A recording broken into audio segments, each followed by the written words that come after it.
things to come. Big thing coming out next week is a new tablet. Big Pull says it's going to be revolutionary. Who knows? It should be interesting though. It's called the Asus Transformer Prime. It's going to be the first tablet with 4 cores and a separate video ability. So it could be interesting to see what happens. Problem is though, when the tablet releases, the new operating system that's actually going to make use of all that isn't out yet. So it'll be interesting to see what happens with it, and it will run the latest stuff really good.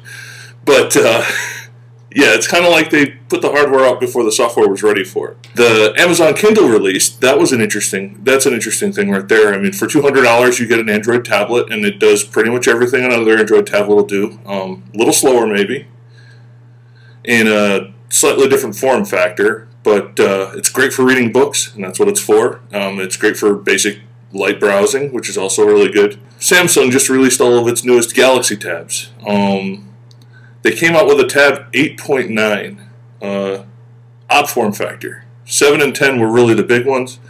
Not sure why they did an 8.9. It's not quite a 7, not quite a 10. I guess they were looking for more portability, but a bigger screen. Not sure they hit the mark on that one, to be honest. Especially since price point wise, the 10 isn't that much more expensive, and it works just as good. Not sure why you'd want a smaller screen for portability. They have the same functionality other than that. The guts are almost identical. But it looks like both AMD and Intel are due to release maybe in the first quarter of next year a new processor. It's supposed to reduce the battery consumption on a laptop. They'll be laptop processors mostly initially, and then they're going to go to desktops. This is a really cool thing because all of us want laptops that last longer. And if it reduces the battery consumption and still works better, more is it better. We've got the new Windows Phone system coming out soon. Windows Phone 7 is already out. It's got a lot of catching up to do. And they approach things a little differently than both Apple and Android did. Windows Phone tells people how their hardware is supposed to work. They give them system requirements, and if they don't meet the system requirements, they won't give them the phone operating system. Apple manufactures the product themselves and then builds the operating system around it. What Windows is doing is telling somebody else to manufacture it for them and then giving them the system. Odd idea, but I guess it works. It's worked for computer hardware for ages, so why wouldn't it work for portable hardware? They're coming out with an update, and the update looks to be pretty interesting. It's gonna kind of jive in line with the new Windows 8 platform, which is coming out for computers.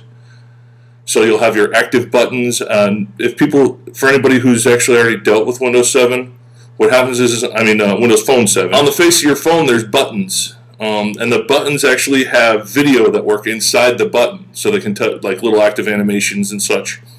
If you're playing music back, it'll be the cover of the music CD. If you have a small video, if it's like a video player, it'll play a small clip of the video for you. It'll preview it for you inside the little window, which is a really cool concept. And like if your email comes up, you'll have a little mail animation to tell you that you got new email. There's also the web-based buttons and such, and you hit the button to activate, and then it enlarges it to the full screen. It looks to be that Windows is going to try and do this with all their stuff. Should be interesting, because I'm not entirely sure how well this is going to work with mouse and keyboard.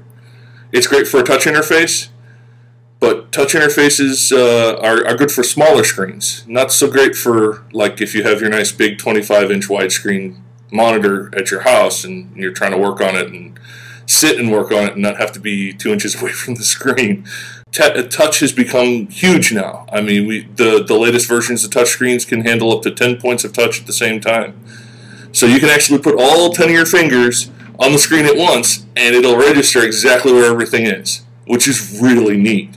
I mean, considering previously, if one item you had to calibrate constantly for one item touching the screen, now it can do 10. It's amazing.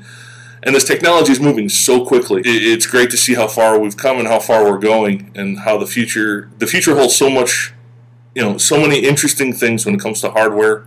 Yeah, it'll be great to see what happens in this next year. Have a good holiday.